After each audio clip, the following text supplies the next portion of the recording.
company. It's breezy. Running. Working on myself, I need to shine. Shorty fell in love with a star. Nike on my kicks, I need a ball. Missing on that ass, I got a call. Baby, come and tell me, would you ride with me? Ride with me. Maybe you could talk to me. Anything, baby, would you shine with me? Side with me. Girl, I know it's dangerous, I need your company. Baby, tell me, would you ride with me? Ride with me. Maybe you could talk to me. Anything, baby, would you shine with me? Side with me. Girl, I know it's dangerous, I need your company. Brothers and sisters, boys and girls, ladies and gentlemen, males and females, and also the LGBTQI plus community, welcome to yet another episode of Nick D Conversations.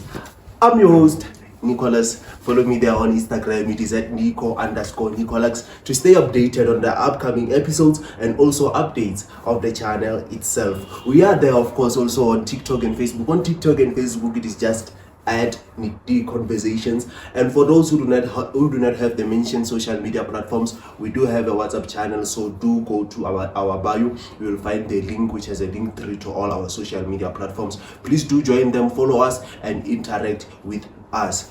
Today we'll be having a political engagement. By the way, people, so there are some people who have been saying I'm gatekeeping episodes. I was not gatekeeping episodes. Our channel is not political, as much as we will still be having another political engagement today.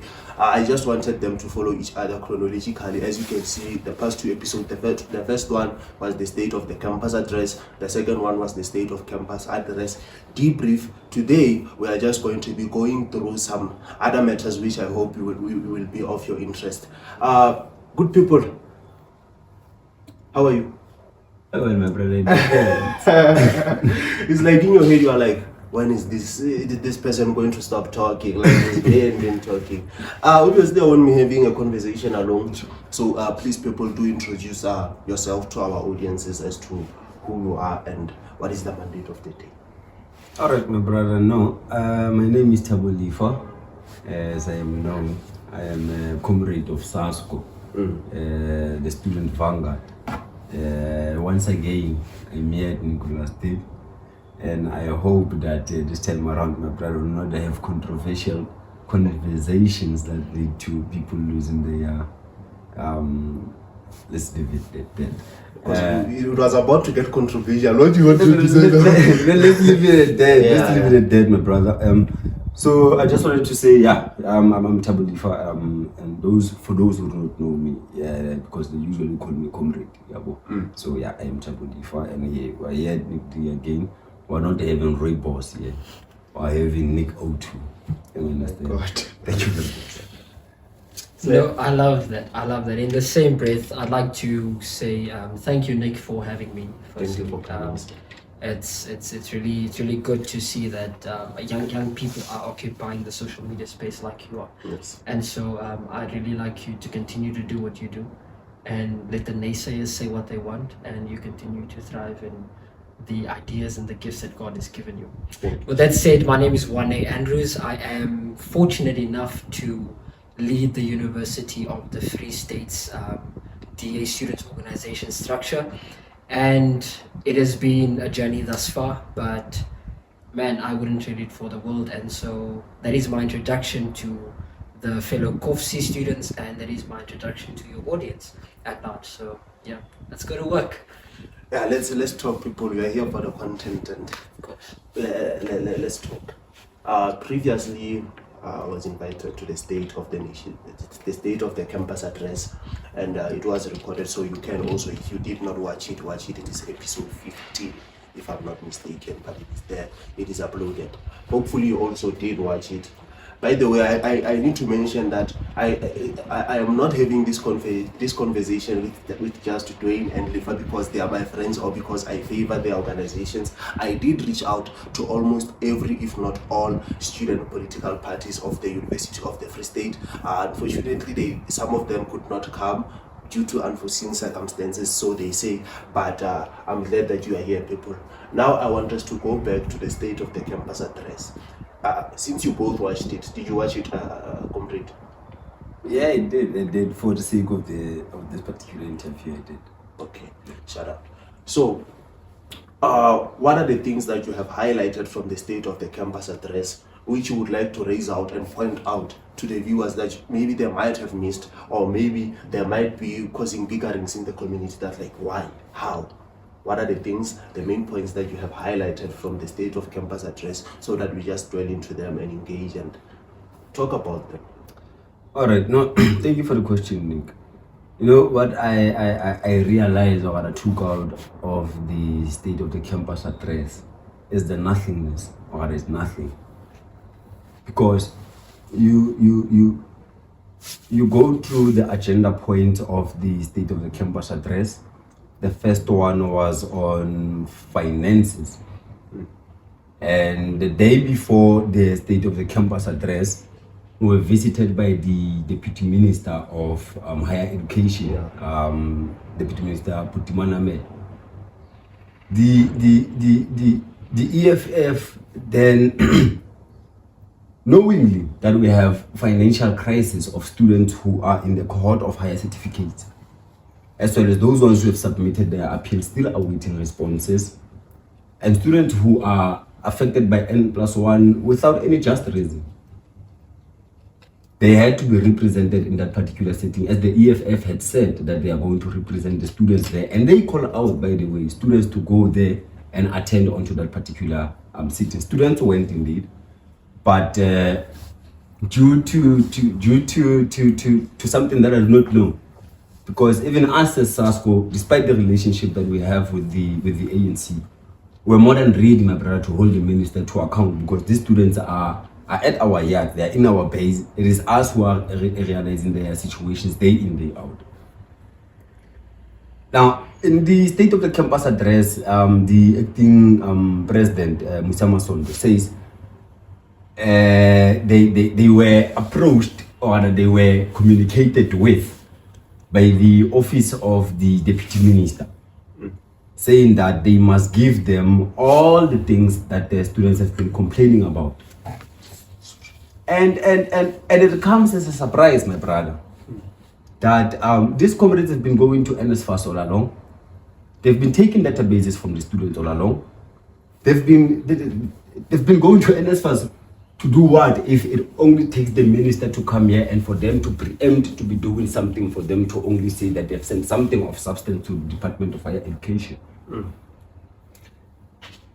He says that instead of addressing the issues of the students of the campus, because that thing was the state of the campus address, it does not address the issues. He says students of that cohort of higher certificates, they must go to his office, approach him, and then he will discuss a way forward. Yesterday again, I watched your episode. He lies. He says according to the NSFAS guidelines, the students who have failed their higher certificates, currently they are not going to be funded because they've exhausted their N+1. You know what N+1 is, Nick? I'm aware of it, but I'm not familiar with it in terms of higher certificates. Now, here's what it is, my brother. You have a certain number of years to complete the qualification. Now, in the interest of higher certificate, you have 1 year to complete higher certificate, right?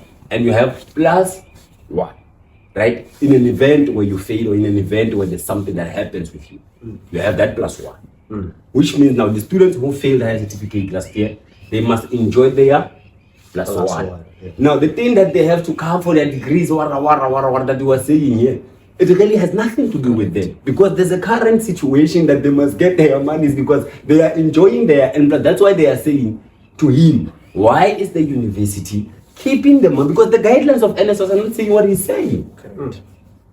They are not. He should have went directly to say paragraph 3.6.1. It says when you have completed your qualification, then you are not going to be in. They have not completed their qualifications.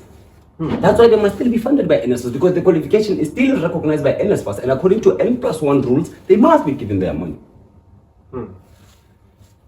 We move from that. Okay, do you know how I want us to take it? All right. I want us to take it 1 point, engagement. All right, sure. So that we also don't lose me, because we are not that politically versatile. All right, so that let's get into what you just said before we get into your point. Would you like to maybe comment on what he said, or add on to it? I share the same frustration as Lifa, because in my preparation for today's engagement, I was looking at the overall perspective of how the campus address was set out. And I said to some of my colleagues, how do I prepare on nothing? How do I subsequently find relevance and speak to the issues of the day when nothing was said? When everything was said was a comprehensive overview of what it is that they failed to do in their term. A day in politics is a very long time. So imagine a year in office. We are about to go into the next election cycle. Already they're taking nominees. Correct. We'll get to that part later. But for the most part, is that in an entire year, we've been dealing with this issue of higher certificate for the past 2, if not 3 years, consistently every single year. We are dealing with the same thing year in, year out. Still no resolutions, still no issues being resolved in any way, form, or shape. Lifa was right. He said that we've been going to NSFAS. I remember sometime last year we went to Cape Town. It was a nice trip. It was a nice trip. Money was allocated. It was good. But subsequently, it was initiatives like that should have sparked the interest of there being a furtherance of these issues. But in retrospect, nothing has still been taken into account. Butimana Mela was the Deputy Minister of Higher Education in the previous administration, still occupies there now. What comprehensive steps has that department taken? Looking at what they faced in the previous administration, what is it they're going to change in this administration? And nothing thus far has been outlined. Yes, the issues were given to him. At this point in time, there is no person in the higher institution sector in government that does not know about issues of students and what we face currently. So there's no way in hell that the Deputy Minister of Higher Education could come here and take Mkombandlela from people like that and not know what it is that he's facing in his own office, being held ransom, not being able to finish his engagements of the day because it was ministerial. He was invited in a ministerial capacity to engage in that light, not to be ransacked by the issues of the day, which he clearly knows and understands, but he held space for them to do what it is that needs to be done. But still, nothing has been given a comprehensive overview on in terms of what is the way forward. If I may, because I had said that as SASCO were more than ready to hold the minister to account. I think I must comment on Wane's point of saying that the minister was going to be held ransom. Yes, that was the intention. We understand that he was invited in his ministerial capacity to come and address the international or the UNAS that was happening in the institution. That we understand. However, as a custodian or rather as a second custodian of higher education in the country, we had to be opportunistic and use that moment to raise the frustrations of the students. And however, that thing was gate-kept by the people who now came here and claimed that they gave the minister the issues of the students. Let me tell you, Nick, those students are not going to get the responses. You know why? That thing never happened. It's getting heated already, but before we go deeper into it, I just want to make it clear that as you can hear, we are referencing to the soccer debrief and also the state of the campus address. So before you get lost, if you have not watched them, please go back and watch them so that you can also reference to what is being said here. And then as we continue, I would like to give Mr. Dwayne the platform to raise out one of his highlights from the state of the campus address. No, one thing that I'm very passionate about, Nick, is student safety. And the dynamic of which student safety is being looked at from an SRC point of view and then an institutional point of view. it is totally disrespectful to us as custodians and as the people that make sure that this institution runs. Because without students, this institution will find no expression in this life. Without students, the University of the Free State will have no existence. Okay, I'll say this again. So the student safety aspect of how the acting president gave us an overview of how they are putting initiatives into place to make sure that students are safe and everything like that is twofold. You can look at it from different aspects of what it is that they try to implement and what it is that they should have been doing.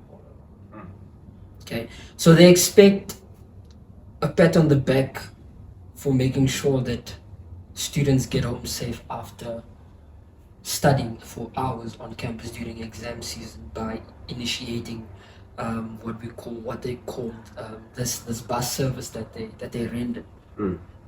You shouldn't be getting a pat on your back for things that should be done by you as a student representative council.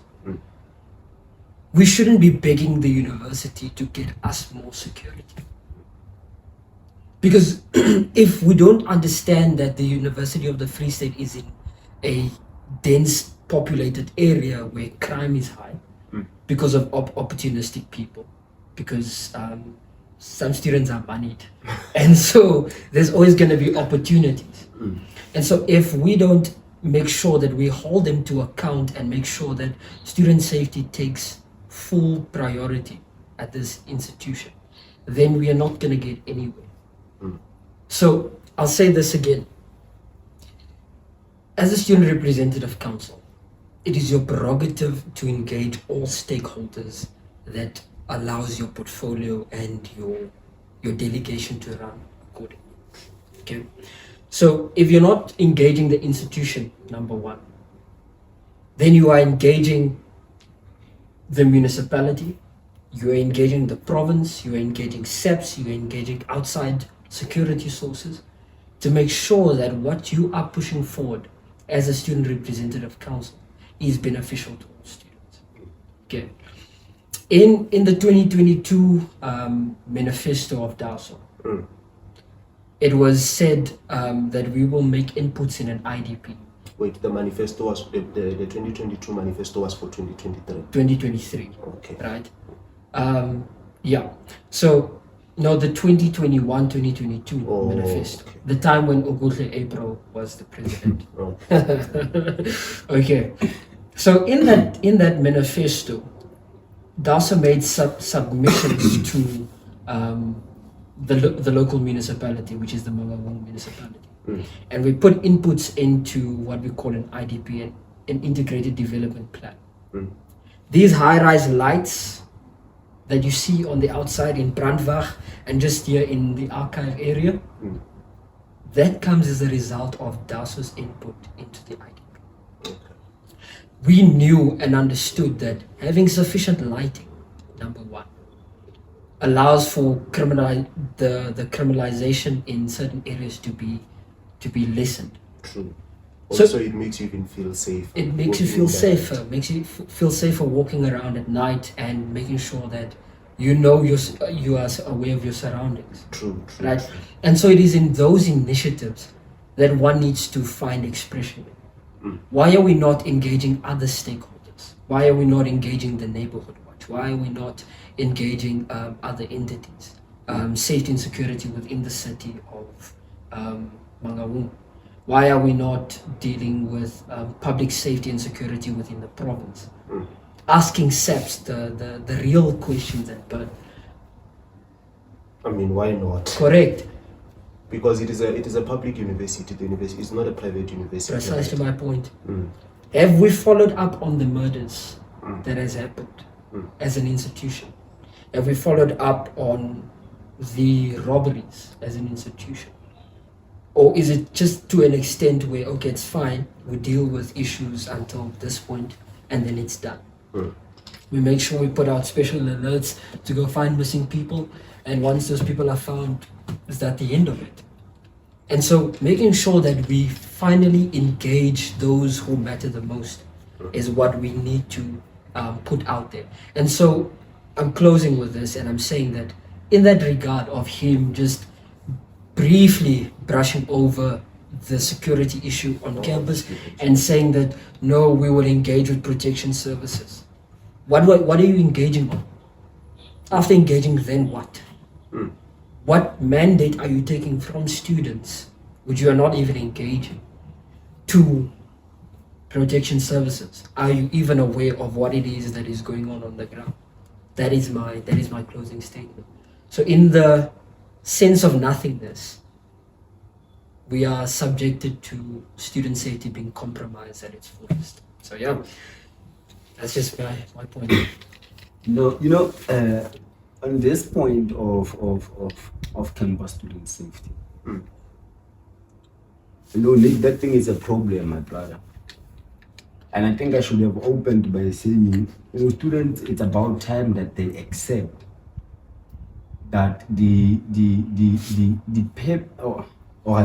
existence of the EFF student command, it is to organize protest and not to govern. Because that thing of governance, it is not in their bone. It is something that they do not know. They are regressive in nature. What they know, it is to be apparent revolutionaries that are not even revolutionaries but rather rascals.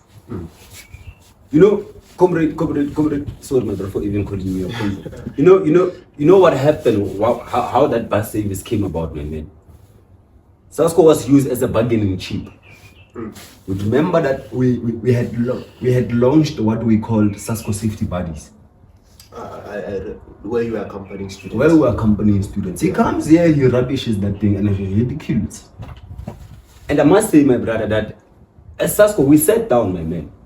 After all the matters that had happened to our students, after all the robberies, after all the quantums, after all the things that have been happening to our students, the polos even, we sat and said, how can we be able to deter crime? Because in most instances, these people, when you ask them, how were you marked, how were you robbed, they were alone. And you look at the time when they were leaving campus, it's around your 1 issue, 2 issue, 3 issue. A cold 3 issue and 2 issue. My brother, it was a cold front.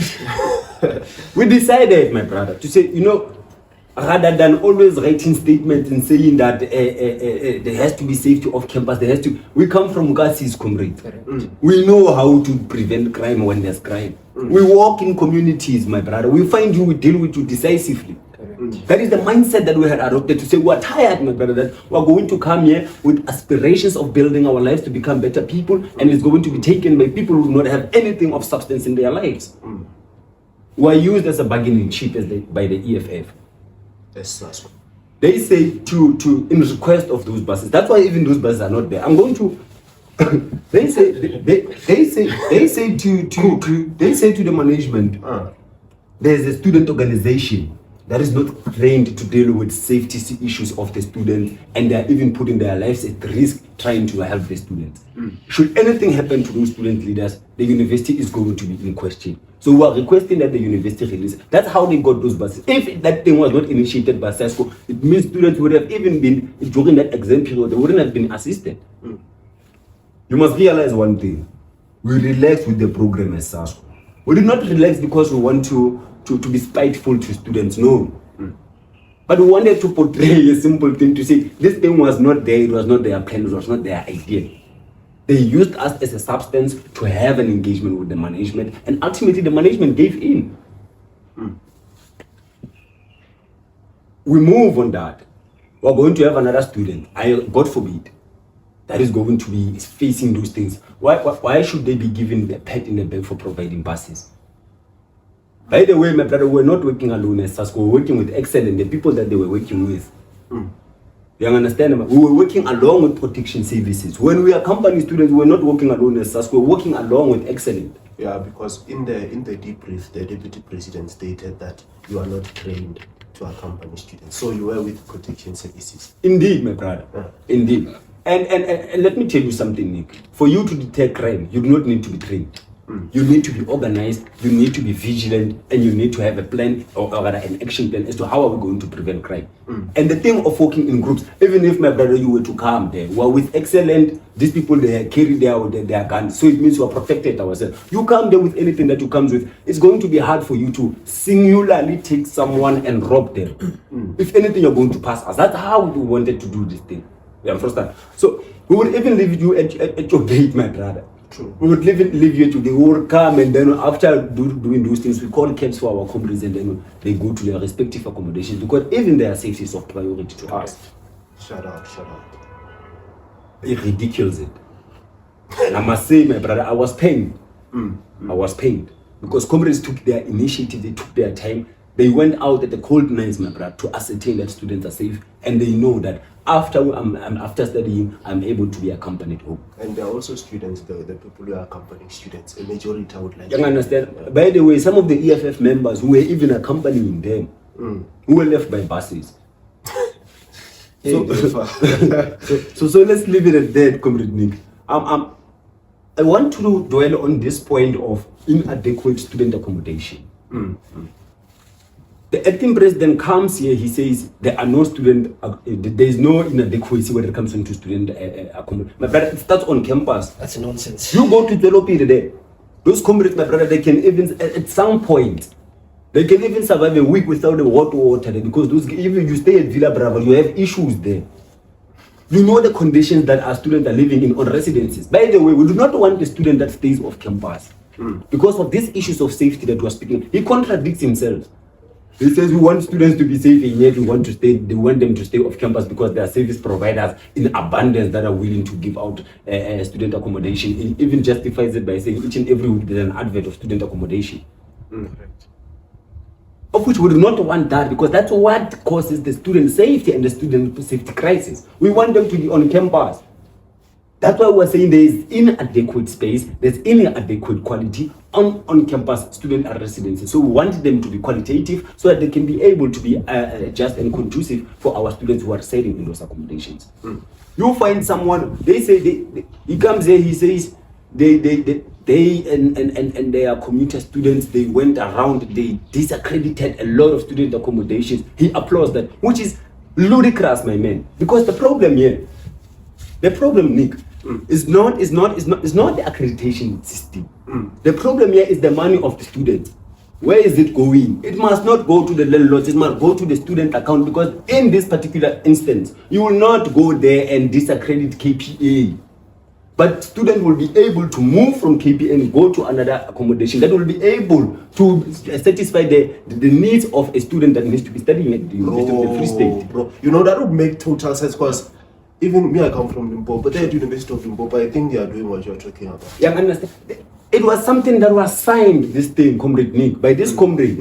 They signed it. They have an agreement with the university that we're going to redirect the finances of the students from their accounts to the accounts of the landlord. Why? Look at what the landlords are doing now. They are running around like headless chicken. They're disaccrediting these houses. You know what is that thing causing, Comrade Nick? These people, they're going there, they disaccredit this house. This house loses its accreditation status. There is about 20-25 students that are staying in here.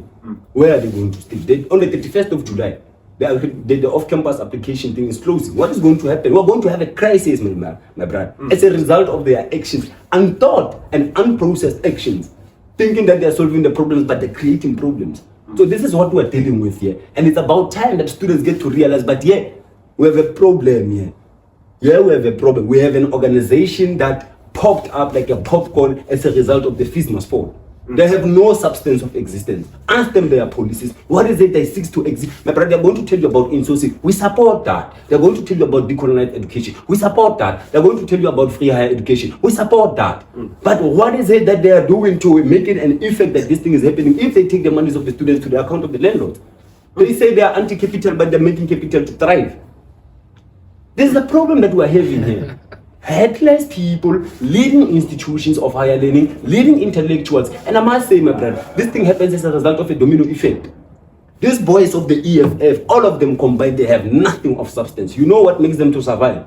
Is their national mother body. The effect, the Julius aura. The Julius Orama, you remember when he climbed up on that stage like Beyonce, my man? Lord, that thing literally changed, my friend, the stakes and everything, and we were moved. Not because there's something of substance that EFF Student Command was bringing, but because Julius Malema decided to be Jeezy's girlfriend. Oh, what?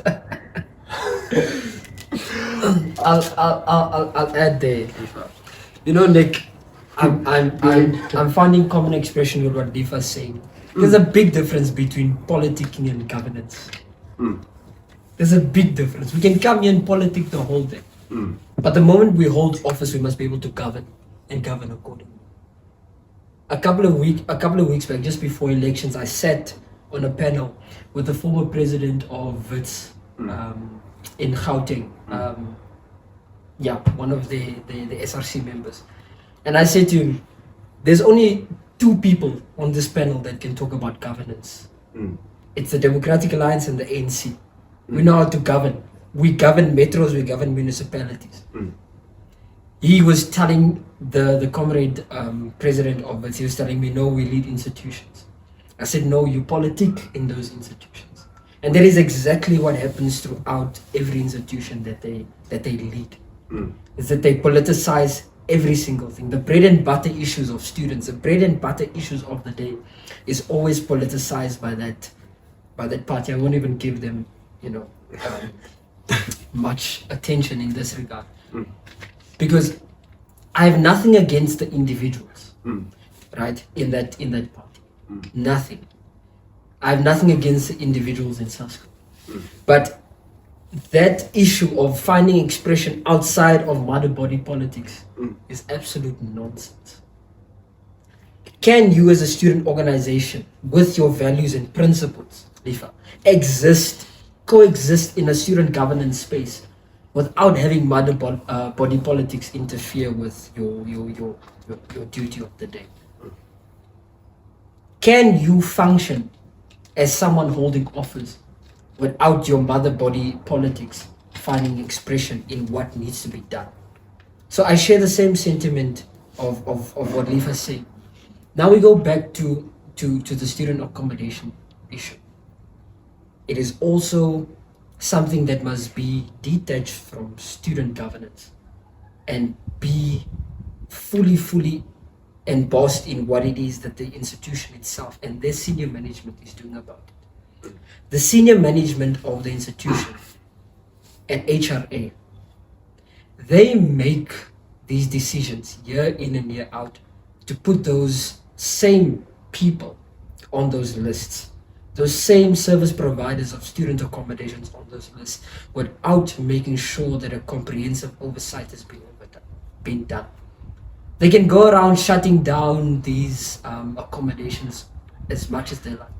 But the moment the institution takes full responsibility and does oversight of those homes properly, with the municipality, by them, with the relevant people in housing and social development, coming in to make sure that the students' dignities are taken into consideration, then we're going to have some sort of an advancement in that light. But until that is done, we'll never find expression in that light. Number two, the institution is so ignorant to the fact that, Lifa, we have space on the university premises to house thousands more students. But the university fails to take initiative to even move in that light of saying, you know what, we'll get in private investors, we'll get in state investors, people who would want to see students' accommodations being built. These same people who's popping up student accommodations left, right, and center, let them come to the playground and say, you know what, we can now take this idea and let it find expression on campus. When have you ever heard, Lifa, the university petition the province and say, no, there's that land there at the back, we can use it to further the student accommodation issue. We can make sure that student accommodations are properly initiated, properly overseen, there's proper custodians of those things, and we can go on. But the university is not even taking that initiative. It's like the university is just stuck there with the policy of pre-94, the mindset of pre-94, to exist in this current space and demographic, and just provide a one size fits all solution to everything. So now why are you pitching it? Okay, I'm just making an illustration. I'm just making an illustration. Is that if the university, in the fullness of them saying we are fostering a sense of common unity, we won't find most of these expressions. At the same time, we must not forget, and DEFA knows this, the university itself and its senior management makes it difficult for student leaders to govern and govern, to lead and lead for initiatives that are innovative and life-changing to students. Because we know what we want as students, but sometimes it is the university's prerogative to make sure that those initiatives are suppressed. If I will tell you how many great initiatives they've come up with, but the university sidelined it, they've suppressed it, they've ridiculed it, they've said this is absolute nonsense, we can't take such initiatives from students, what is it that you guys know about these things, and whatever. Whilst they get their 100,000 rand salaries every single month, and they go home and do whatever it is that they want, and come back the next day, and everything must just be okay. So the moment the institution itself takes accountability and takes ownership of its problem, and make sure that they look into that ancillary of the institution called HRA, that deals with housing, that deals with student accommodation, and make sure that things are properly oversighted and things are properly done there. The policy of that ancillary is reviewed, and what it is that they do to make sure that students are safe and their accommodations are up to par. Then we can start taking questions, then we can start shifting blame to student leaders on this issue. But students must know that it is the university's prerogative to make sure that those things are properly taken care of before it even gets to a student governance issue. So I'm saying that to say that we just need to make sure that whoever comes in next thoroughly engages with HRA before the new year comes, to make sure that students in the coming year don't find themselves dealing with the same issues that they dealt with this year and the years before it. So yeah. And good people, yeah. If you are still here, please do click that subscribe button, comment your thoughts below of what you have been engaging so far. If you are lost, you can reference to the previous 2 episodes. It is the State of the Campus Address and the State of the Campus Debrief. And also, I repeat, I did reach out to almost, if not all, student political parties to come here and engage with us. So fortunately, the representative from SASCO and DASO did manage to pull through. So it is an unbiased conversation. I do have proof of communication. I did send communication. I would like to believe I did relay the communication on quite a generous time. I did relay communication. So it is not a partial conversation. You can also engage with us in the comment section, of course. Do subscribe and let me know what you think as we get into another points that you have highlighted of the State of the Campus Address. Sure. No, I think I must come back to this thing, comrade. I don't know what this thing of. It's just that everyone that is around me is a comrade. I don't have friends. Maybe you should give me a membership. No, indeed. No, the thing is, I do not have friends, Nick. I do not have friends. Everyone that is around me is a comrade. So that's why I always use this term of a comrade. Right? So when I say friends, I mean friends in that kind of a cordial manner. Right? Now let me come back on this thing, Nick. You see one here, the institution can do whatever it is that they want to do. The problem will always remain for as long as the students are not responsible for their monies. You know what has happened?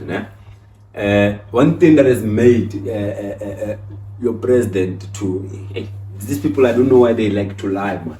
You must not come on public platforms and lie, man, chief. Yeah, but so here's what happened, my brother. Even if you were to go to the HRA site and look at the accreditation system, it's not the EFF that made KPA to lose the accreditation system. It's the municipality. However, there was an agreement that we were seeking to make as between the municipality as well as KPA and HRA, because the problem here is the zoning certificate, right? So the student accommodations, the municipality passed a bylaw in 2021 that says if you want to use your house as a student accommodation, you have to be allowed by the municipality for you to use your house for that particular purpose. And then as a result, the university, because it does not exist on an island, it was then mandated by that bylaw, because it exists within the jurisdiction of Mangahu. It was then mandated by that bylaw to incorporate that particular clause in their accreditation system that says if you want your house to be accredited, you have to have a zoning certificate. However, there was a mean to an end that they were willing to offer until these ones got involved. Right? So the problem here is going to remain for as long as the students are not in charge of their money, because a student can stay in a house that is accredited, the university is involved, but the landlord is just a bad human being that is in a bad business. Wait, I just need you to clear something for me. Sure. So in other words, are you saying that, like, okay, let me not say the EFF because I was with the deputy president. Sure. Would you say that, are you trying to say that the deputy president is trying to take credit for decrediting some of the accommodations, which is something that was done by the municipality? Yes. So it's a lie, man. You understand? So that they chickened out. There's none of them here, so that I can speak this thing in front of them. You understand? They chickened out as they usually do, but it's fine. So then what? No. I'm going to shoot some shots here completely, because I took my time to come here. I had to listen to that nothing that they were saying in their state of the campus address. I had to come here and make this presentation, and they chickened out. And I have to raise my frustration as a result. But I'm not there. I'm here at the conversation where we have water. No. They're taking credit for something. It's in their inherent nature. They're like that. You understand? So the municipality then moved that thing, because most of the houses that are under KPA, they did not want to abide with that bylaw. You understand? So the problem will always remain. The landlords will always be like this. The houses will, in certain circumstances, be inadequate. And the problem will, so the only solution to this thing, give the student back their money in their bank account. That's what we want. Easy, my man. Don't give this money to a landlord that is hostile to a student. When the student wants to move out, they refuse with a termination letter. They hold the student at ransom. So want to say completely, there's one solution and one solution only. Give the student their money back, because the university has that discretion of deciding to undo what they did and give the students back their money. So that is just the point that I wanted to touch on with regards to off-campus accommodation. Mr. Dwayne? No, I think we can close that segment. I think we've covered much. We don't wanna bombard the audience. We don't want to be running around with like politicized chickens. ideas. Okay, and then do you have anything else that you would like to highlight from the state of the campus address? At this point, it's free flow. You are captured. It's free flow. We can move however. Comrade, can I call you comrade? Sure, you can, man. But that's how I am called. That's how I am called. That's how I am called. Man. Okay, I feel like almost all the political conversations I've had, they've been around their vision 130. I don't want us to dwell much into it. I don't want us to drag it. I just want us to just get your opinions on it, especially you, when I think I already have Thabo's insight on the vision 130, and I will just touch and rub on it a bit. What is your thoughts on the vision of the university, which is named the Vision 130? No, Nick. This is such a it's a bittersweet conversation to have. It's a bittersweet conversation. Okay. Especially around this thing of Vision 130. I'll tell you what. I understand the retrospect of the university saying that it wants to compete globally. It wants to rank as whatever. And you can see my expression in it. It's even and a lower 4. This Vision 130 and whoever decided that this was a great idea for an institution of higher education 30 years into democracy, that person's from the pit of hell. I don't know what kind of forces those people were possessed by in those sittings when they decided that this Vision 130 was adequate enough to foster a sense of common unity between an institution of higher education and students. I personally, me, in my own capacity, I will ridicule this Vision 130 until the day I exit this institution. And if God gives me the grace to do so, I will fight this thing even after I leave this institution. Because what this Vision 130 seeks to do is deprive those of us who come from less fortunate backgrounds, less privy backgrounds that are not so much favored by those who possibly lead this institution come 2030. It deprives people like myself and you, Nick. I'm from, well, it's a twofold. Born in the Western Cape but raised in Gauteng. You come from Limpopo. Where do you come from, Lifa? I come from the Northwest. From the Northwest. It deprives people from us that come from those kind of environments from getting into an institution of higher education and finding the common most expression in there. So I'm saying all of this to say that Vision 130 is from the pit of hell. And you guys have debriefed and touched on it in depth. And that's just my feel towards it. And I will forever not find expression in it. Even if I someday hold office in this institution as someone who leads students. To the best of my ability, I will try my best to not allow this thing to find expression wherever I lead. So yeah, that's just my overview of it. No, my brother, you see, as I have said before about Vision 130, that thing is a hogwash, my man. If you know what a hogwash is, it's an absolute nonsense. You understand? And it's embarrassing, my man, that despite the departure of Peterson, the Council of the University of the Free State still adopted that agenda or that vision. And you know what that thing does? This comrade, they're setting the next coming VC for failure. They're setting him up for failure. Because he's a VC that comes to the institution. He has to come and implement his own vision. This one must live with his vision as well. He must live with that thing of his. Because you know what is happening, comrade Nick? As things stands now, there are students in this institution who are doing higher certificate. I'm so fond of those students because they are going through a lot, my man. And they're going through a lot, my man. And so I get so fond when I speak about them. So these students, as things stands now, comrade Nick, they have to apply for a degree, right? That they need to study or embark on upon completing their higher certificate. The university application system is not allowing them to apply. You know why? It reads the matric results. And the APS of the University of the Free State, they are now at 30. So it means if your APS it is below 30, there is no program that is going to appear there, meaning you can't apply. Now, if you show your marks there, it shows you the higher certificate, which you are currently doing. So you are going to apply for the very same course just for the sake of applying, and then when you want to go to another faculty next year, they're going to tell you did not apply here.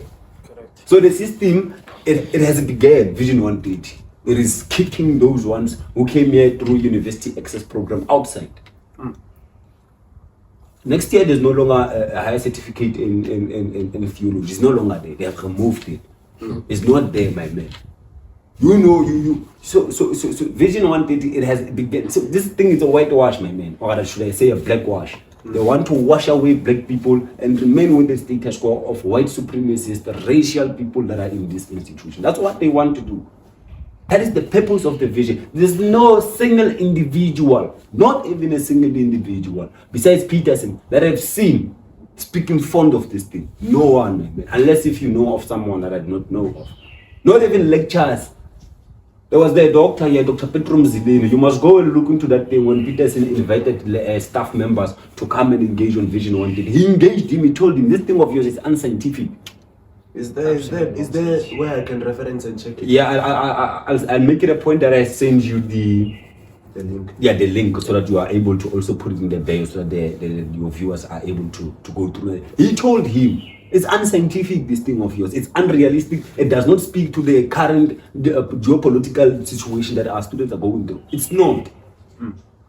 It wants to prioritize a certain race at the expense of other, and they're doing it as things stands, my brother. You know what they want to do with this campus? They wanted to turn it into a white dome, where white people are going to be only existing. You know what they did? They removed Bachelor's of Education foundation phase. They removed it from this campus.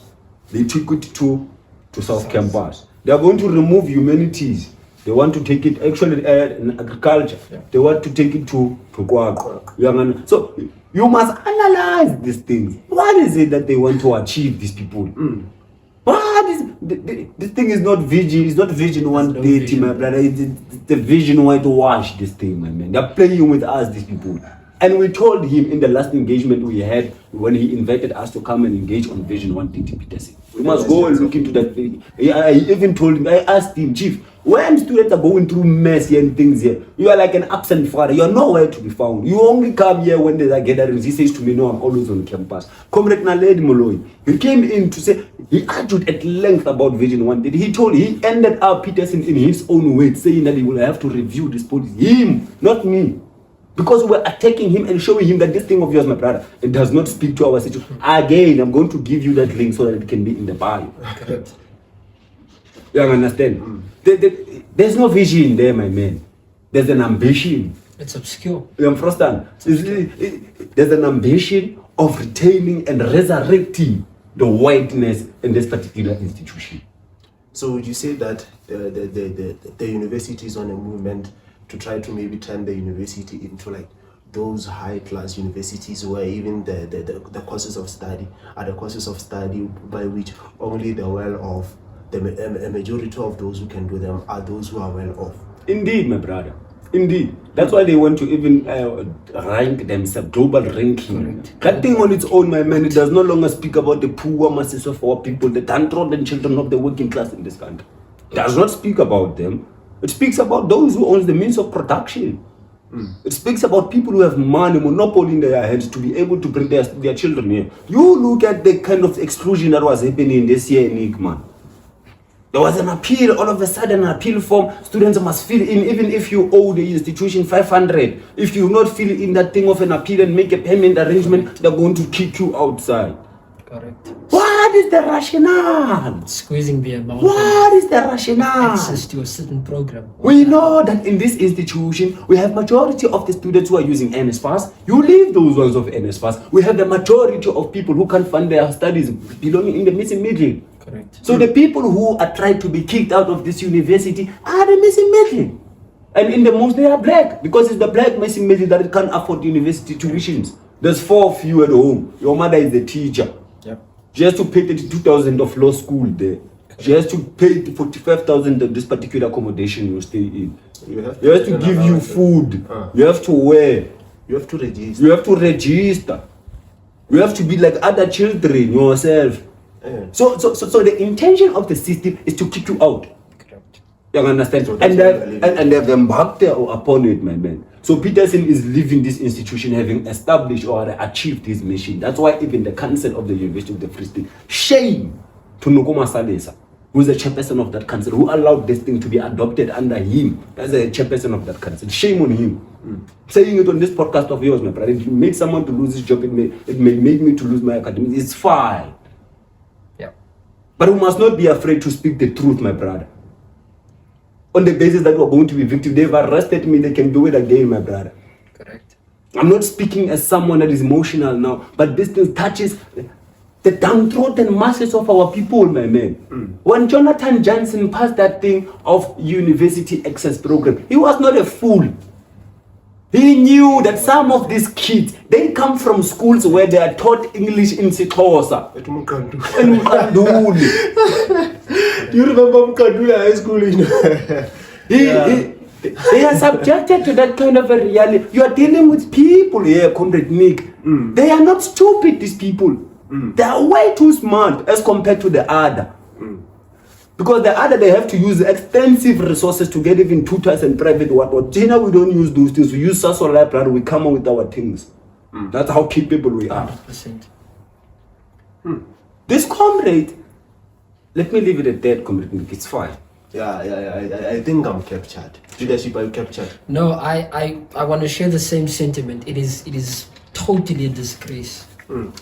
As Peterson, as a person of color, implementing such rubbish. It's rubbish, and if it's strong language, forgive me, but it's nonsense. Lifa saying it's not something to get emotional about. It is. 30 years into democracy, someone who was supposed to be a custodian and a father to 40,000 students decides that this is the narrative he wants to push. Then once it's passed, he decides to leave. And there's no appetite for the institution itself to even make provision for those missing middles. There's no appetite. The institution finds no commonality in making sure that the students that suffer the most, which are actually the majority, are properly taken care of. What kind of global ranking is that? What kind of sentiment does this institution think that they will find expression in when the actual thing of a university is to build common unity? What is common? What unifies us? Because what actually this thing brings is much more dividends than actual unity itself. So that's my closing statement on that issue. Sure. That's all I can say. Sure, I'm flabbergasted. I'm puzzled, but they are slowly solving the. Okay, I was puzzled. Now I'm getting things then. And honestly speaking, I feel like all these things are. We need to also be made aware of these things as students. That's also another primary reason why. As much as our platform, it is not a political platform. We talk about everything and anything. Also, most importantly, if you would like to come and talk to me, would like to come to the platform, we talk about relationships. It can be a West experience. It can be anything, good people. But I saw it fit me and my team that we also include political topics like this. Because at the end of the day, to know the space, you must be in the space. Correct. Indeed. And we need platforms like this so that people can engage with us, so that we can know what people want.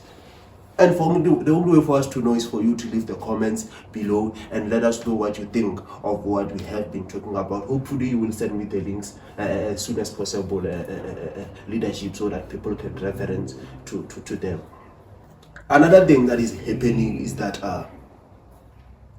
the debrief, I was having it with the deputy president, also the acting deputy president. Acting deputy president meaning that he was in office also for the president. The president has been president Acting and president. deputy president. Yeah. he's the deputy and acting president, meaning that the president, the SRC president 2023-2024, am I right, has been suspended. So what are your thoughts on the suspension of our president? You know, my brother, I there's a lot to be said about that thing, and it makes it hard for me to speak for him if his organization is failing to do that thing.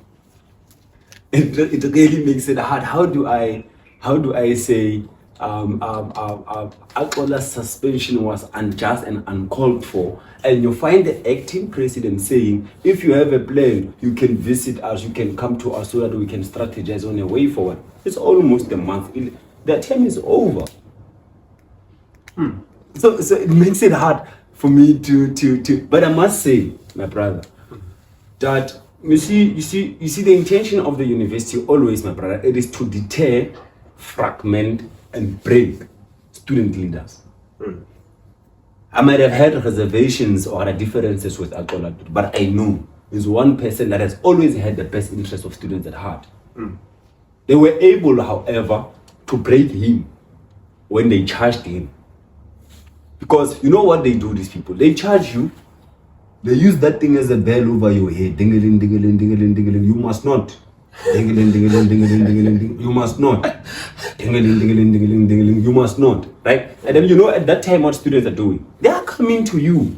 Time to take, chief, we're frustrated. What's happening with our allowances? What's happening with what? What's happening with what? You understand? And you now get to be labeled to say, but you are fit. And at the end of it all, what comes to his mind is, I have a grandmother that I need to take care of upon completing this degree. I have a future to build. Correct. I have my own individual life to sustain. And I have students to represent. Your political organization is even afraid to say, let's call for this. My brother, you are in a crisis. So I won't say a lot on that, my brother. They've decided to sell him out. And unfortunately, he's out. But I must say it was unfair because they are alleging that he broke a door. But students who were there, they allege that no, it was not him, and there's no tangible evidence that even speaks to that. But we are hoping that he's soldiering on. He is strong wherever he is, and he knows that if it wasn't for his organization, SASCO would have stood with him. Because in as much as we have differences politically, at the end of it all, he's a child of someone. And he was representing children of people. So it is important that when he's disfranchised, when he's being made an example, when they do these things to him, victimize him, we who are represented by him, we must be able to say no. But if those who you form part of are unable to do that, they say to me, I must come to them and strategize. My brother, let me close it here. Dwayne, before I allow you to comment on it, also to you, Dwayne, on our last episode, you said comrades will sell out other comrades as a result of reports and eat some more. Sure. Do you think that perhaps maybe the president was sold out, as you say that he was sold out? Do you think that he has been sold out as a result of reports and eat some more? Who's the chairperson of the disciplinary committee of the SRC? I'm not aware. You were sitting with him yesterday. Oh. You should have asked him, what is it that the SRC is saying about the suspension? Because they also have a board that can counteract whatever board that suspended Aklo. So he sold out? You were sitting with the right person to ask the question. Was he giving Roy Boss? When comrades were afraid to attack the deputy minister on campus. I have nothing, my brother, to gain from the deputy minister. I'm a student of law, my brother. After a year, I'm going to work at Vaxman there. You understand? I'm not frustrated or deep. I'm not stuck in the field of politics that now I have to kiss people's boots so that they can include me in their troika. No. I'm studying a very independent course, my brother, that allows me to have a voice. They were afraid to attack him while he was here. You are asking me, was he sold out? It's an interesting question to ask, but to a wrong person. Okay, let me ask it to the viewers then. Viewers, tell me what you think. If you have been following up on the case of the suspension of the president, tell me what you think, people, of the suspension of the president. Leadership. No, it's a very sensitive thing. It's a very sensitive thing, but in retrospect, Akola is like a brother to me, nonetheless, regardless of political affiliation. We've in the space, I've come to learn a lot from him, because outside of student politics, I coexisted in another form of politics before coming to university. So having someone like him being an example to many student leaders, some as Lifa as well, and many others in the space, I think that his suspension was very unfair. It was unjust. It was uncalled for. It was unparliamentary. It doesn't. It was withdraw that thing. It was out of order. It was out of order. And I believe that Lifa exhausted all of the options that could have been implemented. There are so many other things that could have been challenged upon his suspension, but everything was just left as if it was null and void, as if it was a next to nothing thing. So you are left with many questions being asked internally. Or no, what happened there internally that they would sideline him, that they would not back him, that they would not push as much support for his suspension as they should have. And just writing a mere statement. How many statements? One statement, 3 pages. One But it was page. even written by Akola himself. He wrote the statement for himself. No way. The EFL for that was released, it is him. That is absolute rubbish. So, those are the questions you must ask. Is it what is it in the fullness of him being dealt with in any way, form, or shape? Whether it was by the institution, whether by his organization. Like Leifa said, at the end of the day, he's still somebody's child. True. He still belongs to some sort of community. And we on the outside will ask those questions for him. True. And we will address those things for him because of our subsequent relational equity with him. So yeah, that's just my take on it. No, I hear you, leaders. I hear you. Quite an informative conversation. For it is political, yes, but for the most part of it, for me, as your host and you as my guest, I have learned a lot from our conversation. It is safe to say that it was fruitful. And if you are still here and you have not subscribed, please do the right things. Subscribe, comment your thoughts below. Tell me what you think about this engagement that we are having. We touched a bit on the suspension, on the departure of the current vice chancellor of the university. So, you from your side, from both your sides, political, what do you think it means? What does it mean for students, and also what does it mean for the institution? What is going to happen? What do you foresee happening with the vice chancellor departing the institution? You wanna go first? Well, it raises an opportunity for the students that have been downtrodden, frustrated, victimized under the administration of the departing vice chancellor. It raises an opportunity where whoever it is that is going to become the next coming vice chancellor of the institution should be met with the BS or the problems that we are enduring currently, and give him an opportunity to implement the vision that is going to speak with the important stakeholders that makes the institution to be an institution, which is students. So the man should have left a long time ago. They shouldn't have extended his term, because it is now his second term. He was not even about. Yes. So he should have left a long time ago, my brother. Because I would like to ask you one simple question. What is it that is positive that you have seen ever since this man's administration in this institution? Bro, no, I don't know. Let me tell you. Let me tell you. You know, the institution used to be so courteous to an extent that it did not ignore the interests of the downtrodden masses of our people. That's why that office of no student hungry was established. It was not established by the EFF, that office. No. It was established by the caring vice chancellor, my brother, along with the student affairs that was led by the then Puram Golomba. These are the people who implemented things, my brother, that were working in our interest and that were speaking to us. During registration, these day residences, your Imperium, your Marlene, your Arista, and them. What would happen during registration period is that when students arrive, I saw that thing in 2020 first then. That's when I arrived here. Yeah. And the man's term was, all right, what made that thing to be sustained, it was no longer the vice chancellor, because he was against it. And I'm going to show you how he was against it. He was the vice chancellor, but it was sustained from the Office of Student Affairs, because it was led by a very principled man who is now the executive director of Student Affairs in Cape Town. The reason why students of UCT are not arrested when they protest, it is because of that man. He was here. We never got arrested, my man, under that man's administration.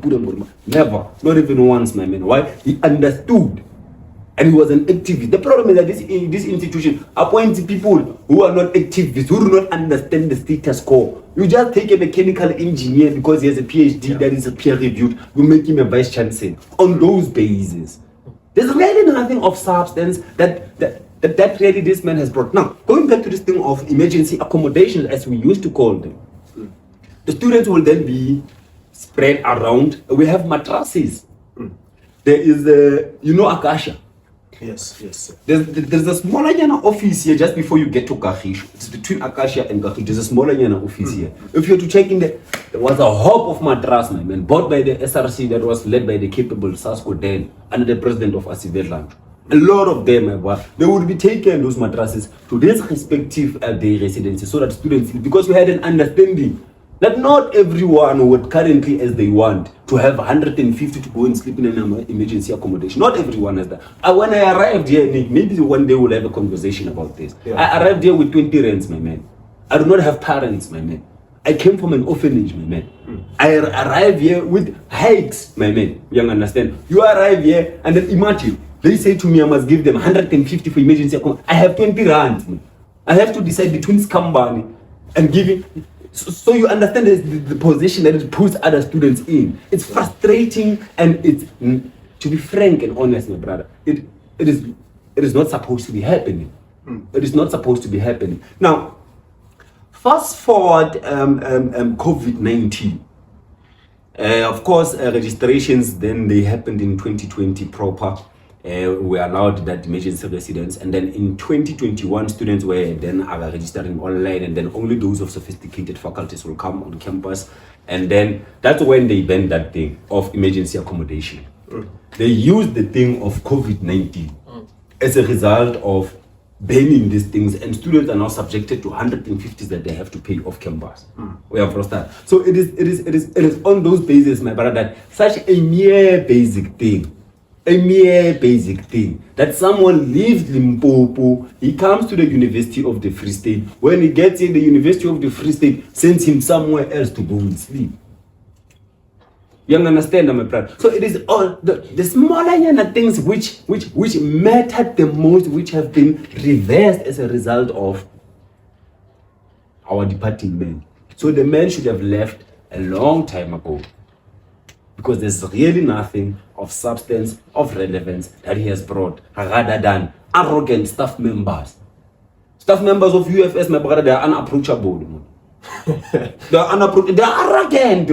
They are arrogant because they understand that their leader is also like them, is arrogant. You ask yourself, why is it that the Lord Clinic is failing to assist students who are having problems with contractual issues with their landlords? Why is protection services failing to, UN was saying, why are they failing to report on murders of students? Why is it that the university is not taking initiatives to ascertain that the safety of students is not affected? You know why? The man was never an activist, doesn't understand the plight of the student. This is someone who went to university already inside the car. This is someone who went to university already living at Unilofts. We are not saying it is wrong. We are not saying, but there are things that in life, my brother, used to that sophisticated life, you can't do. You won't relate with someone that comes from Nkanduli, You won't. Why? You have never experienced that kind of a situation in life. And if anything, it sounds like a taboo. It's like a facade. This one is lying, this one is creating stories. But it's factual things that our people are living through and they are subjected to. And the institution cares less about them ever since this man arrived. At least from the alumni of SASCO that have engaged us and told us, comrades, this institution has regressed. It has went back rather than to prosper. And it is simply because all of the new comrades that are coming in, they are coming in a status quo of this nature and they adapt it. That's why Musa Masondo says, each and every student leader that is a friend of management is a sellout. Because once you befriend the management, you are no longer going to understand the plight of the students.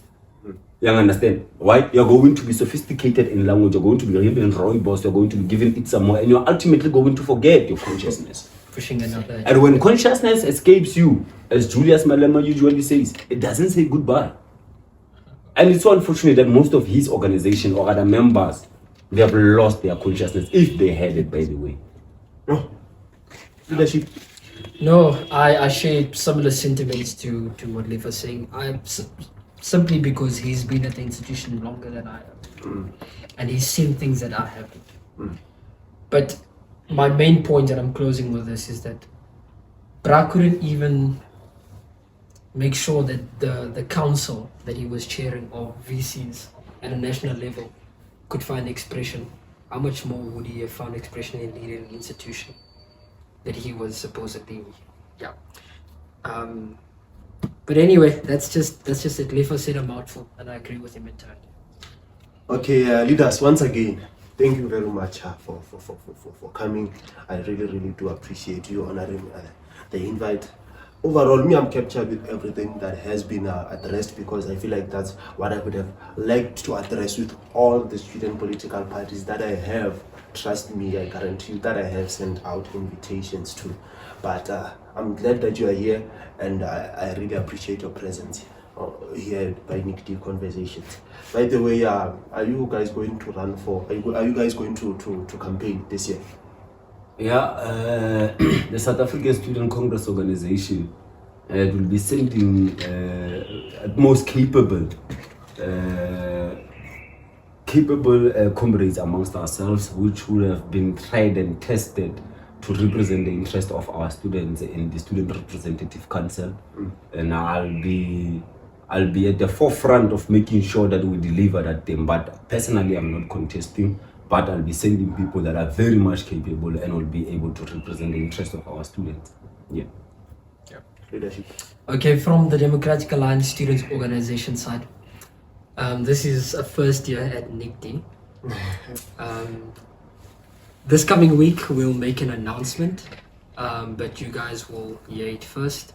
I don't want to let the cat out of the bag prematurely, but watch DASO space. We are here to occupy.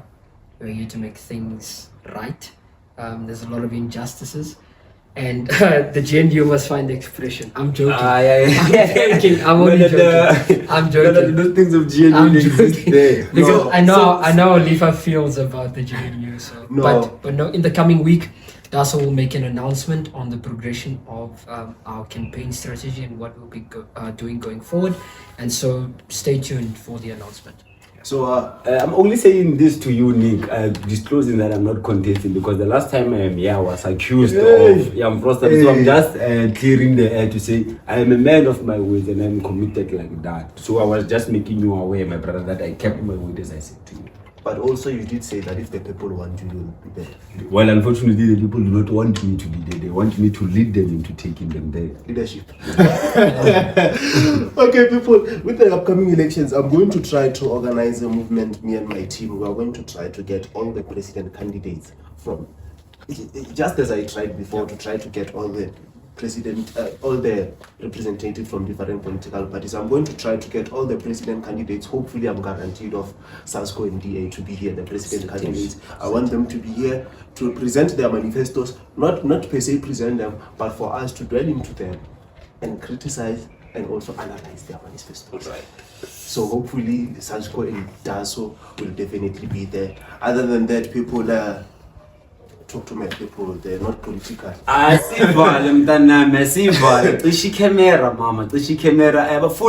You are not coaches, you are students in the University of Frustration and Stress. And you must acknowledge that for as long as these ones exist, you are going to be subjected to that reality. So ours is to make it a point that we remove them, and you also make it a point that students study while SASCO is taking care of the rest. Thank you very much.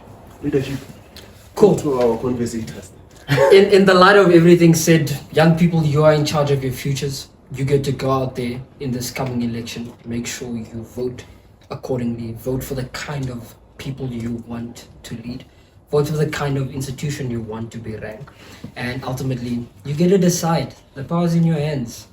Let's put people there who's capable, and anything and everything that works for you will find expression. So yeah.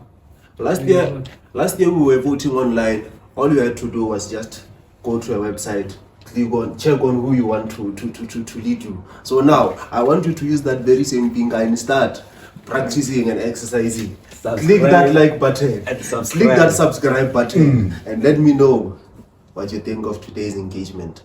Of course, Elif, I will be waiting on you to send the link. Setting.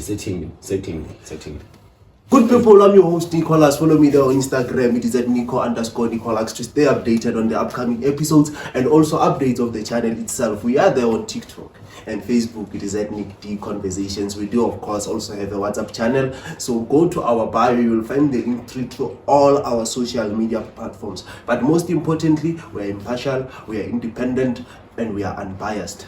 Thank you, people, for pulling up. I'm your host, Nicholas. My brother doesn't want to greet me. Man. Are you with peace? No, we are. Away. We are. Let's all say shout out and close the show. Away. Shout out.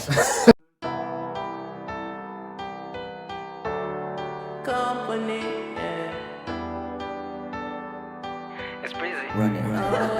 Working on myself, I need to shine. Shorty falling in love with a star. Nike on my kicks, I need a ball. Missing on that ass, I got a call. Baby, come and tell me, would you ride with me? Ride with me. Maybe you could talk to me. Anything, baby, would you shine with me? Side with me. Girl, I know it's dangerous, I need your company. Baby, tell me, would you ride with me? Ride with me. Maybe you could talk to me. Anything, baby, would you shine with me? Side with me. Girl, I know it's dangerous, I need your company.